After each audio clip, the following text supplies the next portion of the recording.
250 years ago today, on May 17, 1776, the Second Continental Congress called for a day of humility, fasting, and prayer. Just weeks before they declared independence, our founders didn't stride forward in pride. They knelt. They asked for God's mercy. They asked for his guidance because they knew that the cause before them was beyond their own strength. Now today, exactly 250 years later, we gather here on the National Mall to do the same, to give thanks, to ask for forgiveness, and to humbly ask once more for God's mercy and guidance as we enter the next 250 years of this republic. Now, our founders knew their time was short. They knew that the road ahead was uncertain. The foundation of our independence is our dependence upon the Supreme Soul, who's the supreme controller.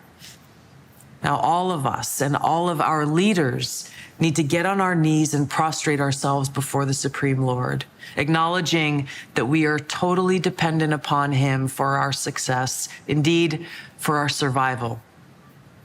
Too often, leaders in this world have our eyes covered by pride born out of our relative power, fame, or authority. We lose sight of the fact that we are tiny and our time on this planet is extremely short. And yet we see ourselves as the controllers competing with each other over who is number one. But the truth is, there's only one number one, and that's God. Our leaders 250 years ago knew this. They knew that we could not rely on our own strength, our own fame, our own power, our own intelligence, but we're completely dependent upon God's favor. And so they humbly approached that day of fasting 250 years ago, asking God for his protection, his guidance, his mercy. We are at this time totally dependent upon God to light our path so that we can successfully navigate the troubled waters that we are in into a future where our children and their children and generations for hundreds and thousands of years can live in peace, freedom, and prosperity. So on this day, let us humble ourselves before God. Let us beg for his mercy and guidance. Let us be willing to forgive those who have offended us as we ask God to forgive us for our trespasses.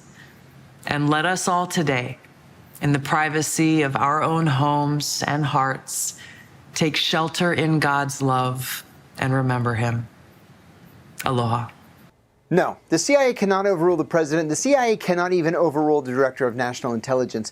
And won't divulge internal conversations. I will say that those of us within the intelligence community continue to provide the president with all of the best objective intelligence available to inform his decisions. The last what the world wants is an insecure United States. We need a strong, healthy, wealthy, self-competent, not warmongering United States to keep peace. It's the way your president is managing things. President Trump, that is. War in this context and in pursuit of peace is necessary. Superstar, where you from? How's it going? I know you got a clue what you're doing. You can play brand new to all the other chicks out there, but I know what you are, baby. Look at you, getting more than just a re-up, baby. You got all the puppets with the strings up, faking like a good one, but I call him like I see him. I know what you are, baby.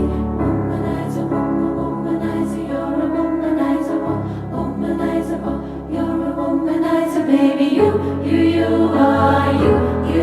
are, womanizer, womanizer, womanizer. Boy, you're trying to front, and I know just what you are. Boy, you're trying to front, and I know just what you are. You got me going, you're all so charming, but I can do it.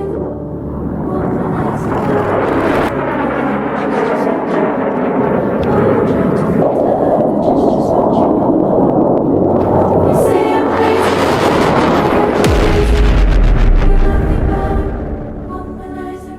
Daddy-o, you got the swagger of a champion. Too bad for you, you just can't find the right companion. I guess when you have one too many.